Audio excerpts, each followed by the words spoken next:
Chapter 15, Deeper Magic from Before the Dawn of Time. I think that's a picture of the stone table, but it looks like it's broken in two pieces. While the two girls still crouched in the bushes with their hands over their faces, they heard the voice of the witch calling out, "Now follow me all, and we will set about what remains of this war. It will not take us long to crush the human vermin and the traitors now that the great fool, the great cat, lies dead." At this moment the children were for a few seconds in very great danger, for with wild cries and a noise of skirling pipes and shrill horns blowing, the whole of that vile rabble came sweeping off the hilltop and down the slope right past their hiding place. They felt the specters go by them like a cold wind, and they felt the ground shake beneath them under the galloping feet of the minotaurs, and overhead there went a flurry of foul wings and a blackness of vultures and giant bats. At any other time they would have trembled with fear, but now the sadness and shame and horror of Aslan's death so filled their minds that they hardly thought of it. As soon as the wood was silent again, Susan and Lucy crept out into the open hilltop. The moon was getting low, and thin clouds were passing across her, but still they could see the shape of the great lion lying dead in his bonds. And down they both knelt in the wet grass and kissed his cold face and stroked his beautiful fur, what was left of it, and cried till they could cry no more. And then they looked at each other and held each other's hands for mere loneliness and cried again, and then again were silent.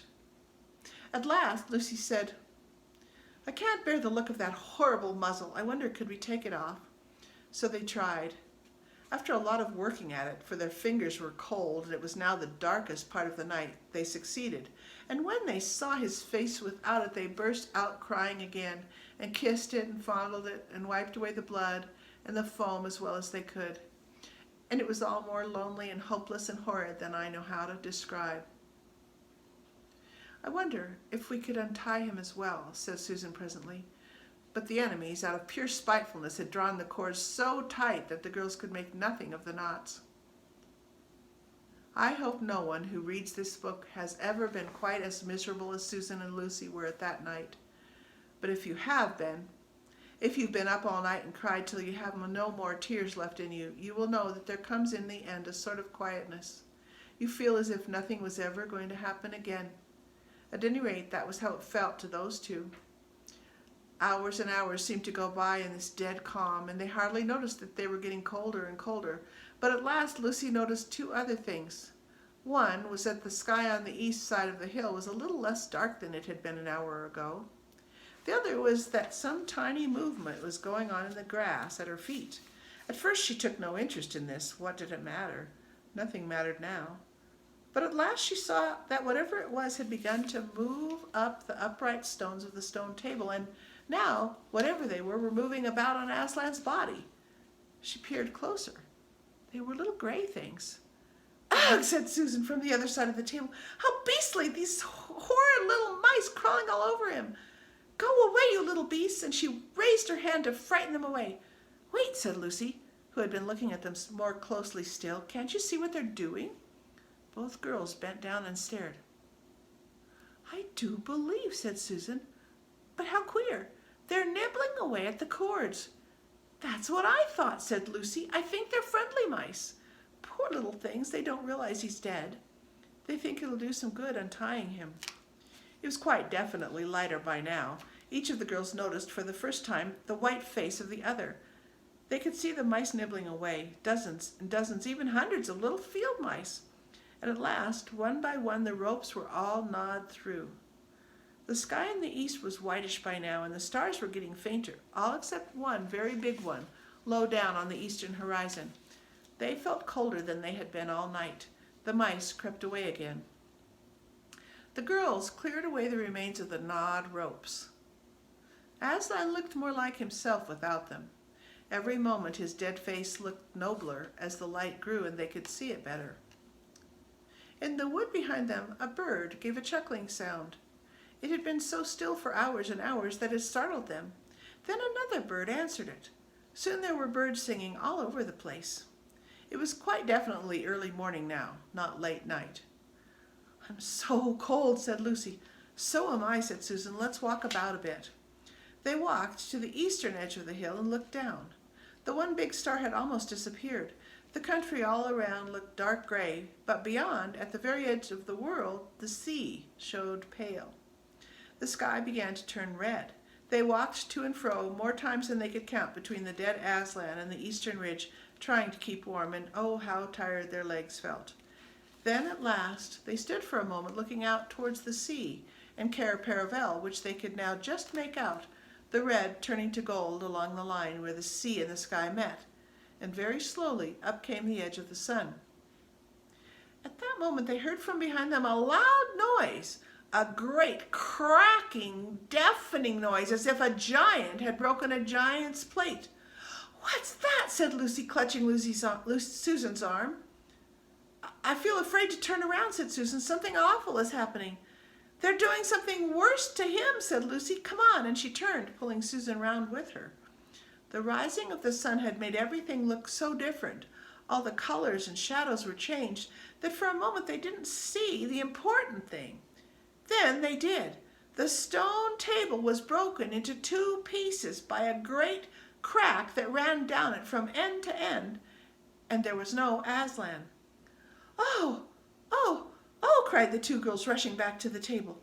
"Oh, it's too bad," sobbed Lucy. "They might have left the body alone." "Who's done it?" cried Susan. "What does it mean? Is it more magic?" "Yes," said a great voice behind their backs. "It is more magic." They looked round. There, shining in the sunrise, larger than they had seen him before, shaking his mane, for it had apparently grown again, stood Aslan himself. "Oh, Aslan!" cried both children, staring up at him, almost as much frightened as they were glad. "Aren't you dead then, dear Aslan?" said Lucy. "Not now," said Aslan. "You're not a, asked Susan in a shaky voice. She couldn't bring herself to say the word ghost. Aslan stooped his golden head and licked her forehead. The warmth of his breath and a rich sort of smell that seemed to hang about his hair came all over her. "Do I look it?" he said. "Oh, you're real, you're real. Oh, Aslan," cried Lucy, and both girls flung themselves upon him and covered him with kisses. "But what does it all mean?" asked Susan when they were somewhat calmer. "It means," said Aslan, "that though the witch knew the deep magic, there is a magic deeper still which she did not know.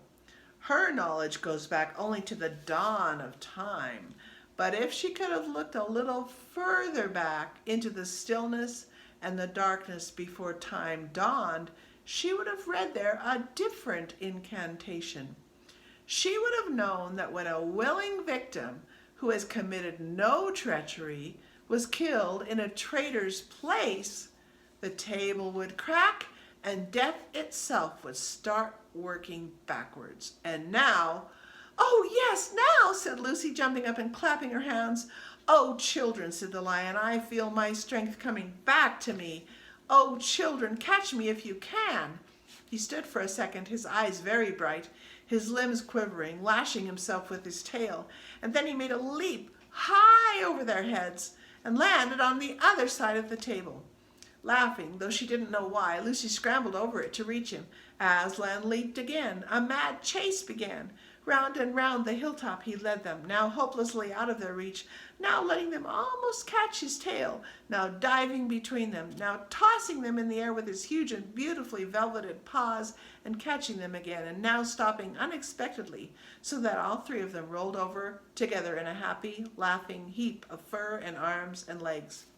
It was such a romp as no one has ever had except in Narnia. And whether it was more like playing with a thunderstorm or playing with a kitten, Lucy could never make up her mind. And the funny thing was that when all 3 finally lay together, panting in the sun, the girls no longer felt in the least tired or hungry or thirsty. "And now," said Aslan presently, "to business. I feel that I am going to roar. You had better put your fingers in your ears." And they did.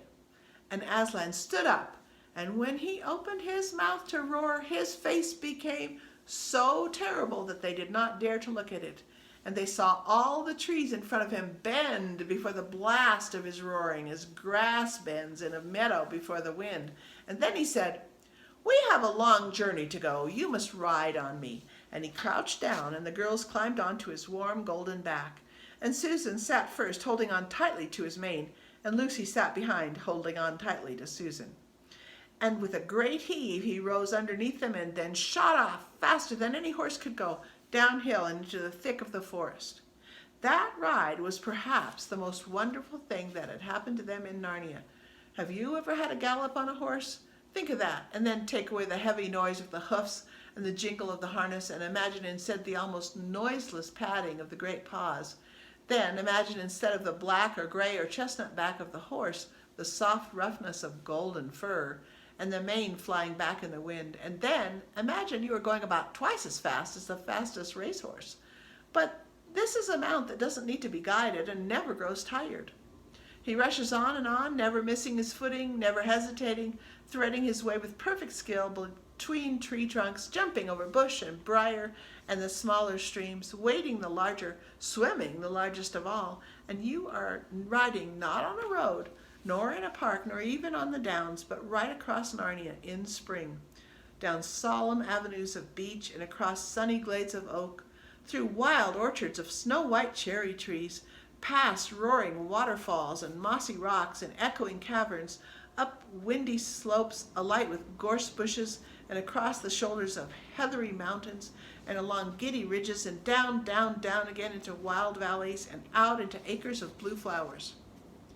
It was nearly midday when they found themselves looking down a steep hillside at a castle, a little toy castle that looked from where they stood, which seemed to be all pointed towers. But the lion was rushing down at such a speed that it grew larger every moment. And before they had time even to ask themselves what it was, they were already on a level with it.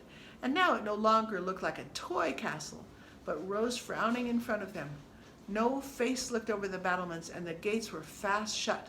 And Aslan, not at all slacking his pace, rushed straight as a bullet towards it. "The witch is home!" he cried. "Now, children, hold tight!"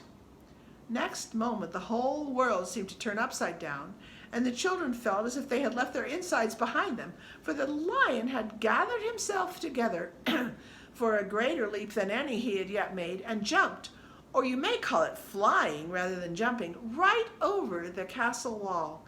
The two girls, breathless but unhurt, found themselves tumbling off his back in the middle of a wide stone courtyard full of statues.